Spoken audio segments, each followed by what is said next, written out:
대구문화방송이 어제 단독 보도한 현직 경찰관의 아내 살해 의혹 사건. 해당 경찰관이 범행 일체를 자백했습니다. 재산 문제로 말다툼하던 끝에 벌어진 일입니다. 대구미술관이 현대미술의 다양한 양상을 통해 그 의미와 성과를 돌아보는 새해 첫 3가지 기획전시회를 마련했습니다. 지역민들이 벌이에 비해 씀씀이가 컸습니다. 대구는 소득이 광역시 가운데 꼴찌인데 소득 대비 소비는 2위였습니다. 대구 경북 대부분 지역에 한파특보가 내려진 가운데 올겨울 들어 가장 강력한 한파가 몰아치고 있습니다. 이번 추위는 당분간 계속됩니다. 시청자 여러분 안녕하십니까? 계속해서 대구 경북 소식입니다. 영천에서 현직 경찰관이 자신의 아내를 살해하고 사고사로 위장했다는 혐의로 긴급 체포됐다는 소식 어제 단독으로 전해드렸는데요. 강력하게 부인하던 경찰도 결국 혐의대로 자백했습니다. 부인을 숨지게 한 이유는 재산 다툼으로 드러났는데요.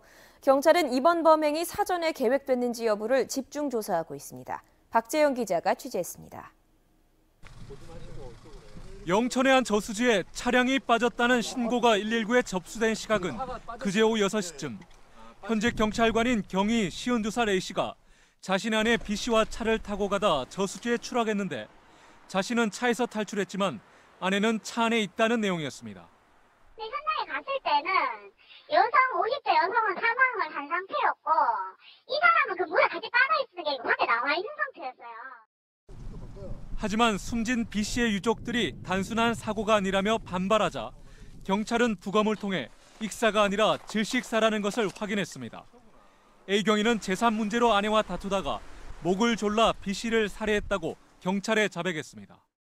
경찰은 이제 A 경위의 범행이 치밀하게 계획된 것이었던지 아니면 우발적으로 일어난 것이었는지 확인하는 데 수사력을 집중하고 있습니다. 시신을 은폐하기 위해서 자기가 일부러 빠뜨렸는지 아니면 부인이 목이 졸린 상태에서 놀라서 밟아서. 경찰은 A 경위에 대해 자신의 아내를 살해한 혐의로 구속영장을 신청했습니다. MBC 뉴스 박재영입니다.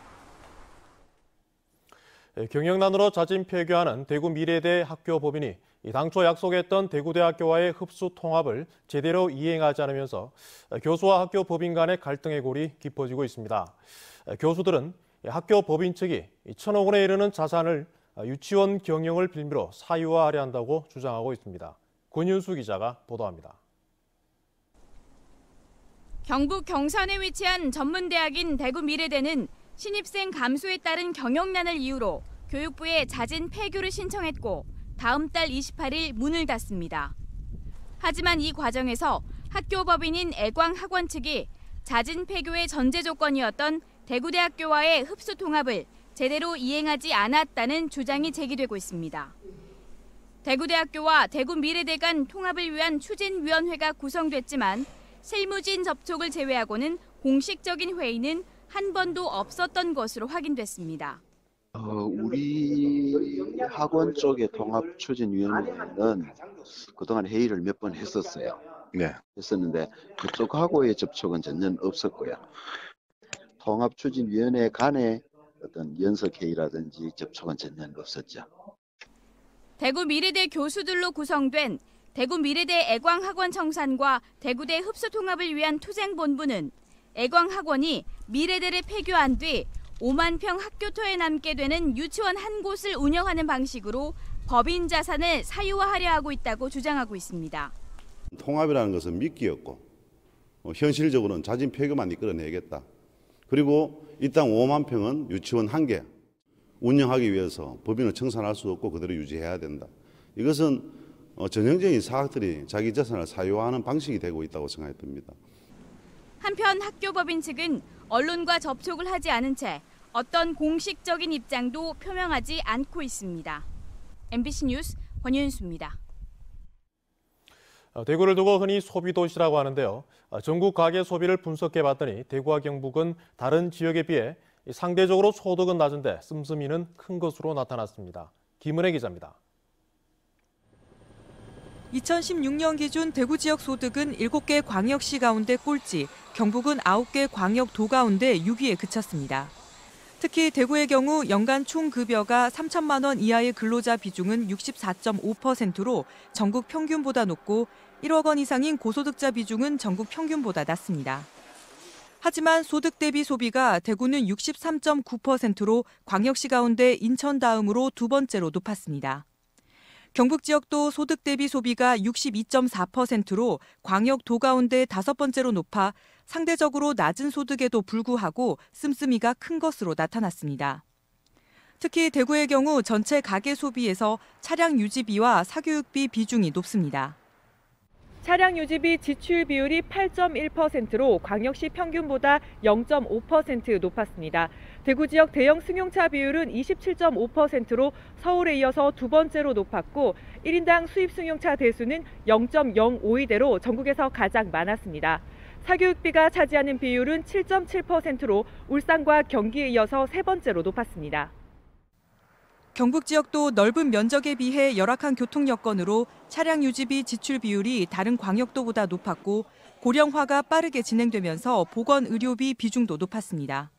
공교육의 질을 좀 높이는 방향인데 근본적으로는 좀 학생이라든지 교사들의 만족도를 높일 수 있는 이런 정책들이 좀 필요할 것 같고요. 보건의료비 비중이 높게 나왔다 그래서 단순히 그냥 지원을 확대하기보다는 지금 현재 있는 지원책, 보건의료 정책의 효율성을 좀 높이는 방향으로.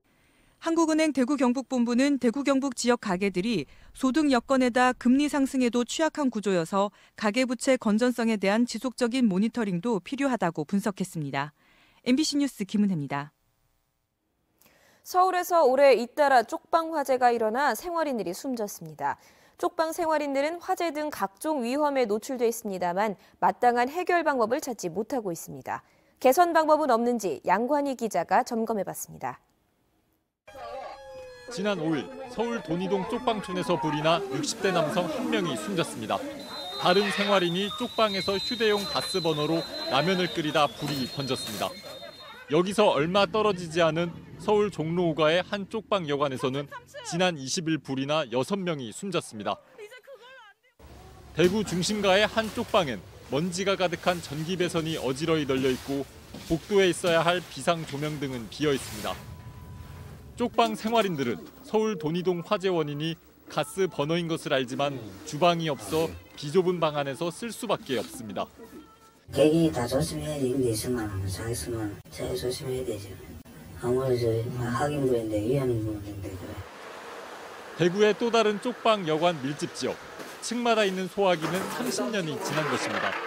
이 용기가 노후되기 때문에 이게 파열이 되면서 잘못하면 이 파편으로 인해서 사람이 크게 다칠 수도 있습니다. 불이 났을 때 쓰일 대피로에는 에어컨 실외기 등 장애물이 잔뜩 쌓여 있습니다. 완강기도 없어 불이 났을 때 대피하기가 쉽지 않은 실정입니다.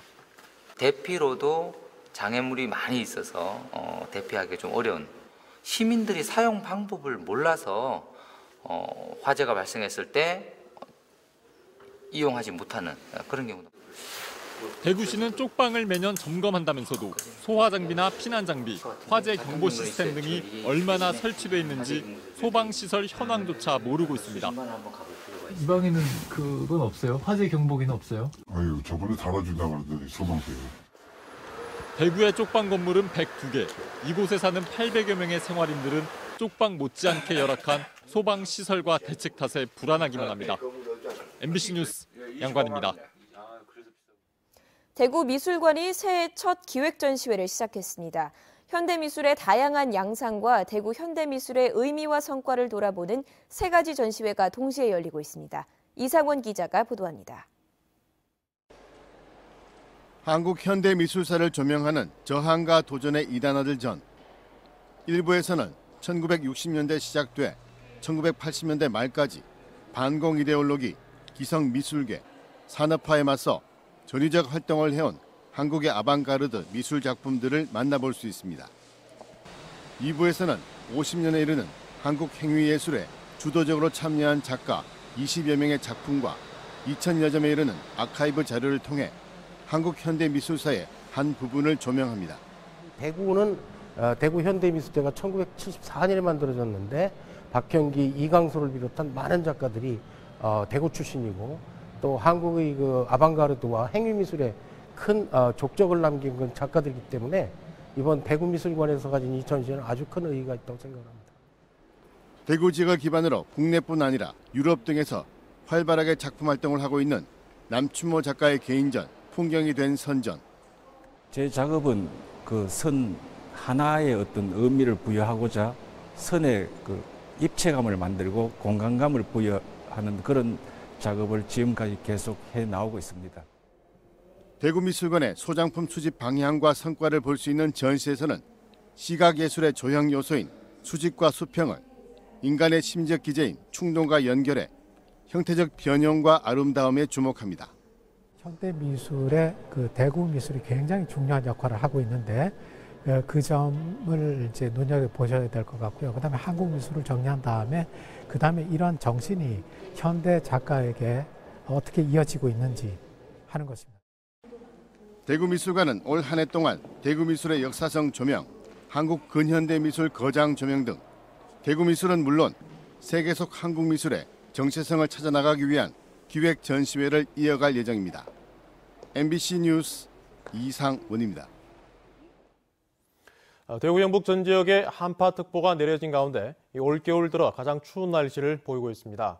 오늘 대구의 낮 최고 기온은 영하 6.1도를 기록했고 구미 영하 5.8도, 안동 영하 7.3도 등 모든 지역이 영하권에 머물렀습니다. 대구기상지청은 내일도 대구의 아침 최저 기온이 영하 13도로 오늘보다 더 떨어지는 등 주말까지 강추위가 이어질 것으로 예보했습니다. 저체온증이나 동상 등 추위 때문에 생기는 질환인 한랭 질환이 크게 늘어났습니다. 대구시에 따르면 지난달 1일부터 지난 20일까지 전국의 한랭 질환자는 전년에 비해 31% 증가한 321명으로 대구에서도 4명의 환자가 응급의료기관을 찾았습니다. 대구시는 한파특보가 발령되는 날 독거노인이나 노숙인에게 한랭 질환 증상이 발생하면 즉시 응급조치를 할 수 있도록 주변의 관심이 필요하다고 당부했습니다. KBS 대구 영북 새노조가 고대영 사장이 해임되자 142일간의 파업을 끝내고 오늘 업무에 복귀했습니다. 하지만 공영방송을 무너뜨린 고대영 사장 체제의 간부에 대한 인사조치가 있기 전까지 새 노조원이 참여하는 뉴스 정상화는 미뤄질 것으로 보입니다. 한편 지난달 자진 사퇴로 공석인 대구 MBC 사장에는 처음으로 노사 동수로 구성된 임원 추천위원회를 거쳐 이달 안으로 새 사장이 선임될 예정입니다. 괌으로 해외 전지 훈련을 떠난 프로축구 상주 상무 소속 김모 선수가 현지에서 성폭행 사건에 연루됐습니다. 괌 현지 언론은 김모 선수의 피의자 식별용 안면 사진을 공개했는데 해당 선수는 여성의 일방적 주장이라며 무죄를 주장하고 있습니다. 한편 이번 사건으로 앞으로 군인과 경찰팀의 해외 전지 훈련이 허가되지 않을 것으로 보이고 상주 상무구단 전체에 영향을 미칠 수 있다는 지적이 나오고 있습니다. 대구지법 영덕지원 형사 1단독은 오늘 정치자금법 위반 혐의로 기소된 임광원 울진군수의 1심 재판에서 징역 1년에 집행유예 2년을 선고했습니다. 지금까지 대구 영북 소식 전해드렸습니다. 시청해주신 여러분 고맙습니다.